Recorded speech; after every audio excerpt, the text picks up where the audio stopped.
Kula Bapak Purwahdi, alamat tempat tinggal Jomblangan nomor 16 RT 1 RW 2 RW 30. Saya sendiri sebagai Ketua RT 1. Saya setelah pensiun kemudian sering mengajar keluar karena pensiun saya dari Semarang, sering mengajar seluruh Jawa Tengah. Jadi sampai ke mana Jakarta, sampai sana itu karena istilahnya orang Jawa, sak dawa-dawane lurung isih dua gurung. Saya sampai mengajar sampai di sebelah barat di Pulau Batam, kemudian Pekanbaru, kemudian Pandan Simpe, Padang, kemudian Bengkulu, kemudian ke Kalimantan, yaitu ke Banjarmasin kurang lebih 5 kali, kemudian Balikpapan, kemudian Samarinda. Kemudian sering mengajar di seluruh Jawa Tengah itu. Yang tidak pernah saya ajar satu di Kabupaten Boyolali, Kabupaten Demak, Kabupaten Batang, dan Wonosobo. Sayanya sudah saya ajar semua, kasih pelatihan tentang batik. Nah, yang saya ajarkan di situ adalah batik proses-proses, misalnya ada batik proses pedesan, yaitu proses batik tutup warna. Kemudian yang batik kerokan, yang batik lorotan Banyumasan itu batik diwedel, kemudian dilorot, kemudian dibironi, kemudian disoga. Sedang batik kerokan ini adalah batik Jogja Solo. Itu batik itu sudah dibatik, kemudian diwedel. Setelah diwedel, kemudian dikerok. Yang lowongan itu yang nantinya akan disoga. Setelah dikerok, dikanji, kemudian jemur tempat yang teduh, kemudian dibironi. Setelah dibironi, disoga, soga Jawa atau soga yang dari Solo. Setelah itu kita rot. Saya sendiri sering mengajar di Solo, yaitu untuk menyegah soga Solo. Jangan ada orang-orang selain dari Jogja dan Solo minta resep-resep mana sogan untuk Solo dan Yogyakarta. Dua itu dari teman-teman seluruh Jawa Tengah yang sudah kenal sama saya, kemudian yang dari Sumatera juga demikian.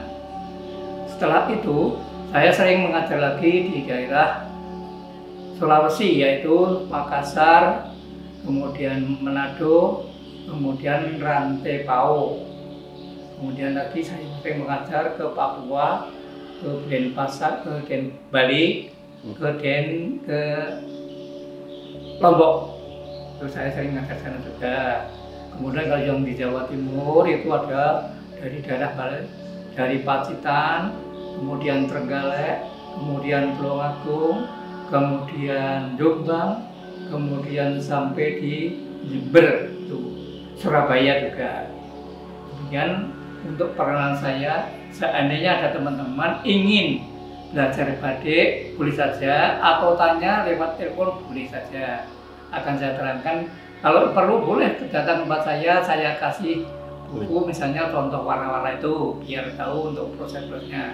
Demikian proses batik. Kalau untuk pewarnaan, ada pewarnaan yang dari naptol dan garam biaso, kemudian yang dicolet ngesetim batik Pekalongan berwarna mana, kemudian bisa batik yang dari Banyumasan, kerokan dan pedesan. Itu semuanya sudah saya ajarkan kepada teman-teman semua, dari batik proses yang bahannya dari cotton sampai sutra. Kemudian saya sering juga mengajar batik sasirangan, itu juga bukan batik sasirangan ya, ini kerajinan sasirangan, kemudian kerajinan jumbutan juga. Jadi kami untuk itu sering mengajar di sana sampai umur 22 tahun ini. Yang terakhir ini saya mengajar di Kabupaten Lamandau, Kalimantan Tengah. Ini pada bulan September tahun 2022. Demikianlah untuk sementara perkenalan kami. Seandainya Bapak Ibu ingin belajar tempat saya, silahkan. Mau tak gratis boleh, Gratis, mau ya. bayar sendiri boleh. Banyak paling bayar. Ganti bahan ya, ganti bahan ya. Ganti bahan saja. Ya, terima kasih. Sampai jumpa. Saya setelah pensiun itu kemudian saya sering diundang untuk mengajar batik di sana-sana. Yang saya ajarkan ada yang batik konvensional, yaitu yang satu, yang pertama itu adalah batik Bedesan yang berasal dari Cibedes, Jawa Barat, Tasikmalaya itu. Kemudian yang kedua, batik kerokan yang asli dari Yogyakarta dan Solo, sehingga dikerok pada kaum-kauman, sehingga batik itu akan mempunyai harga yang tinggi. Sebabnya misalnya kita membuat parang sebagai yang dipakai sultan atau raja-raja itu kan ada parang. Nah, gambar parang itu menggambarkan parang itu adalah bentuk. Nah, dibentuk supaya itu jadi parang itu gambarnya di sini ada pokok semar, ada potong gariknya. Yang dimana itu nanti dasarnya panjang putih. Jadi bagian yang kelowongan, satu kelowongan itu dikerok. Nah, setelah dikerok itu nanti dicuci sedikit, direndam dengan kostik. Setelah direndam kostik kemudian disapu supaya nilai-nilai yang melekat itu bisa lepas semua. Jadi batik kerokan itu adalah jauh yang lebih mahal karena itu prosesnya akan lebih lama dan cukup hanya dua 3 warna. Yang pertama biru tua, yang pertama putih, yang kedua warna biru tua. Kemudian dibironi, dikerok dulu. Dibironi itu warna soga, sedangkan yang warna biru tua itu yang kena soga menjadi hitam. Jadi warnanya ada biru, putih, hitam, dan coklat. Itu untuk batik kerokan. Lain dari batik Bedesan. Kalau batik Bedesan itu diwarna setelah dicap atau dibatik itu di warna pertama. Misalnya warnanya oranye. Nah, warna oranye nanti kita tutup, sebelumnya diganti lebih dulu supaya nanti dalam melorotnya itu lepasnya mudah.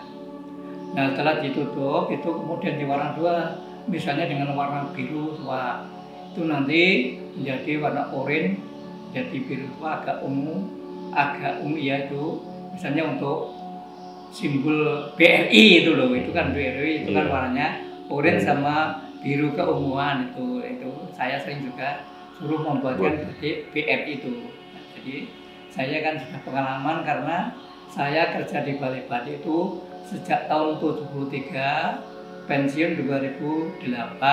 Nah, itu kemudian berkembang dengan sendirinya dari teman-teman itu ada sering banyak yang mengundang saya untuk mengajari atau melatih tentang pembuatan batik.